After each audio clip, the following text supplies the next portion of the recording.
Assalamualaikum warahmatullahi wabarakatuh. Perkenalkan, nama saya Restina dengan NIM 632000242 dari kelas 637C07. Di sini saya akan memaparkan artikel yang telah saya buat dengan tema anti korupsi dengan judul Integritas Tanpa Kompromi Melawan Arus Korupsi. Sebelumnya saya ucapkan terima kasih kepada dosen pengampu mata kuliah Bahasa Indonesia, Bapak Aris SHUM MPD.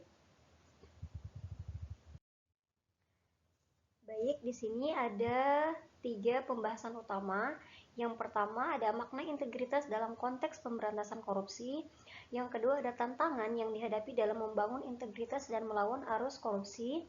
Yang ketiga adalah langkah-langkah konkret yang dapat dilakukan oleh individu, masyarakat, dan pemerintah untuk membangun sistem anti korupsi yang efektif. Nah, pertama-tama di sini ada pengertian dari integritas. Integritas adalah kualitas atau karakter seseorang yang mencerminkan kejujuran, konsistensi, dan juga moralitas. Orang yang berintegritas bertindak sesuai dengan nilai dan juga prinsip yang mereka yakini, bahkan ketika tidak ada yang melihat. Nah, yang pertama, memahami makna integritas. Nah, integritas itu bukan sekedar kata-kata, melainkan prinsip hidup yang tercermin dalam setiap tindakan. Integritas itu juga berarti konsistensi antara nilai ucapan dan juga perbuatan. Nah, dalam konteks anti korupsi, integritas ini tuh menjadi landasan utama untuk bertindak jujur dan juga bertanggung jawab.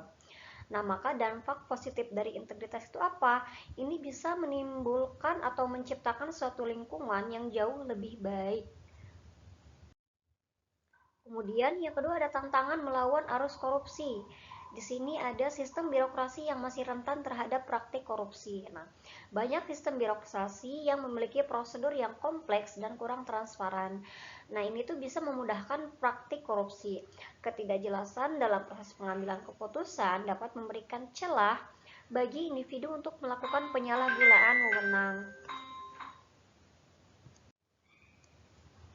Yang kedua ada budaya envelope yang dianggap lumrah. Nah, budaya envelope ini merujuk pada praktik memberikan suap dalam bentuk uang tunai. Seringkali hal ini itu dianggap sebagai cara yang biasa dalam berinteraksi dengan pejabat publik. Nah, maka ini tuh bisa menciptakan norma sosial di mana suap itu dianggap sebagai solusi untuk mempercepat proses atau mendapatkan keuntungan. Kemudian di sini ada tekanan ekonomi dan sosial yang mendorong perilaku koruptif. Dalam keadaan ekonomi yang sulit, individu termasuk pejabat publik mungkin merasa terpaksa untuk terlibat dalam praktik korupsi demi memenuhi kebutuhan hidup mereka. Nah, tekanan sosial juga bisa berperan di mana individu merasa mereka itu harus mengikuti praktik korup jika orang lain di sekitarnya melakukannya. Kemudian ada lemahnya pengawasan dan dalam penegakan hukum. Nah, pengawasan yang lemah dalam penegakan hukum yang tidak konsisten memungkinkan korupsi itu cepat berkembang. Jika individu ini merasa bahwa resiko untuk tertangkap itu rendah, mereka lebih cenderung untuk melakukan tindakan korup. Jadi kurangnya institusi yang independen dan kuat untuk menangani kasus korupsi ini juga berkontribusi dalam masalah ini. Kemudian ada langkah-langkah konkret membangun integritas. Nah, yang pertama di sini ada peran individu. Apa saja peran individu? Yang pertama itu memulai dari diri sendiri dengan kejujuran dalam hal kecil. Jadi semua ini bisa dimulai dari diri sendiri, dari hal-hal kecil yang ada di kehidupan sehari-hari kita. Kemudian berani mengatakan tidak terhadap praktik korupsi. Juga meningkatkan kompetensi dan juga profesionalisme. Dan yang terakhir ada aktif melaporkan praktik korupsi. Nah, ini juga merupakan salah satu bentuk langkah-langkah konkret ya untuk mencegah penyebaran korupsi. Kemudian ada peran masyarakat. Di sini ada membangun gerakan kolektif anti korupsi. Kemudian ada mengawasi jalannya pemerintah, di mana di sini kita harusnya mengawasi jalannya pemerintah agar korupsi itu tidak merajalela dan juga semena-mena. Kemudian mendukung program-program anti korupsi dan juga memberikan apresiasi terhadap perilaku berintegritas.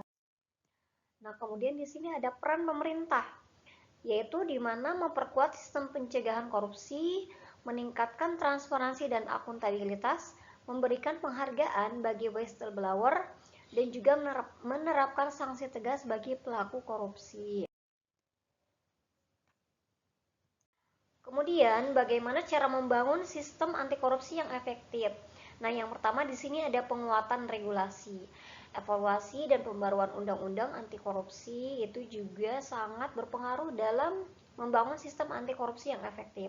Kemudian ada harmonisasi peraturan terkait pemberantasan korupsi, penguatan lembaga anti korupsi, dan juga implementasi sistem pengawasan yang ketat. Di sini juga ada sistem pemanfaatan teknologi. Yang pertama ada implementasi e-government, kemudian ada sistem pelaporan online yang mana di zaman sekarang itu semuanya itu serba online. Nah, dengan mengadakan adanya pelaporan secara online ini, mungkin banyak individu atau masyarakat yang akan lebih berani untuk melaporkan gitu. Kemudian ada database terpadu untuk mencegah korupsi. Dan yang terakhir ada sistem monitoring dan evaluasi digital. Nah, yang selanjutnya ada pemberdayaan masyarakat. Jadi apa saja sih yang bisa dilakukan masyarakat itu untuk membangun sistem anti korupsi yang efektif? Nah, yang pertama di sini edukasi anti korupsi sejak dini. Jadi masyarakat kita itu harusnya sejak anak-anak atau sejak di usia dini itu harus diperkenalkan dengan sistem anti korupsi atau apa sih itu korupsi, seperti apa, efek sampingnya seperti apa, efek kebaik dan buruknya itu seperti apa. Tidak ada efek baik ya, efek buruknya seperti apa. Kemudian ada pelatihan dan juga workshop integritas. Kemudian ada program whistleblowing yang aman, dan yang terakhir ada kampanye anti korupsi yang masif. Baik, sekian itu saja yang dapat saya sampaikan pada kesempatan kali ini. Kurang lebihnya mohon maaf. Sekian. Terima kasih. Wassalamualaikum warahmatullahi wabarakatuh.